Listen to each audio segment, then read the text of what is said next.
Le projet 8 secondes, c'est deux images qui s'assemblent et qui se fondent ensemble. C'est la fusion de deux éléments.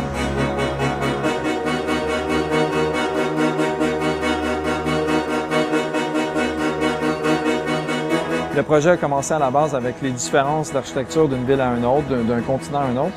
Et aujourd'hui, c'est beaucoup plus loin que ça. C'est d'apporter un côté artistique par la double exposition déjà, mais par un cadrage qui est différent, par une façon différente de voir la vie, en fait, de voir les images, mais une approche documentaire qui est essentielle aussi.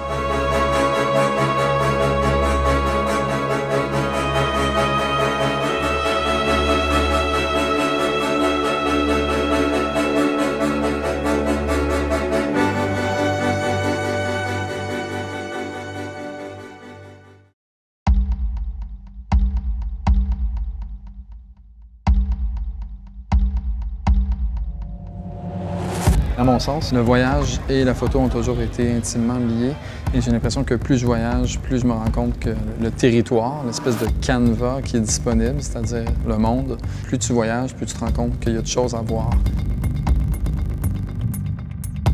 Comparativement à un peintre qui part d'un canevas blanc, moi j'ai la chance d'avoir un espace, d'avoir une ville, d'avoir des gens qui ont travaillé, des centaines, des milliers de gens. Quand j'arrive sur place, je pense à ces gens-là qui ont travaillé extrêmement fort, puis ça serait de les décevoir d'arriver à faire quelque chose qui n'est pas à la hauteur, en tout cas du moins de mes objectifs.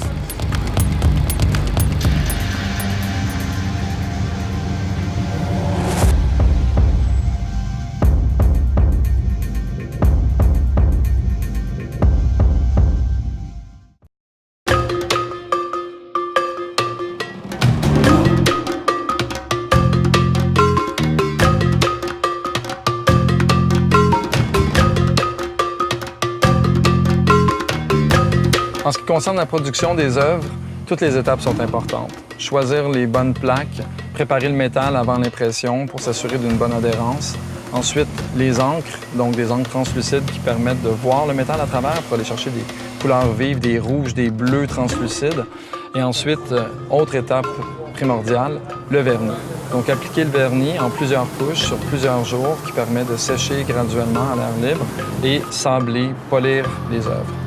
Dernière étape, et non la moindre, l'encadrement, où les œuvres sont encadrées avec une grande précision, parfois en diptyque, en triptyque, et présentées ensuite en galerie ou chez les collectionneurs.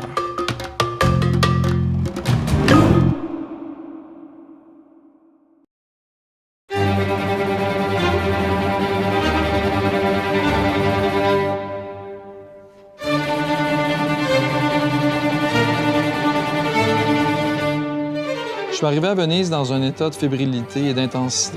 Privilégié d'avoir accès à des joyaux d'architecture comme des palais, des opéras, des grandes bibliothèques, mais surtout dans une des villes les plus fascinantes du monde. Ça fait 10 ans que je développe une technique de double exposition in-camera, alors quand j'arrive sur les lieux, je suis immédiatement à la recherche de deux sujets, deux plans que je vais superposer pour créer une nouvelle dimension.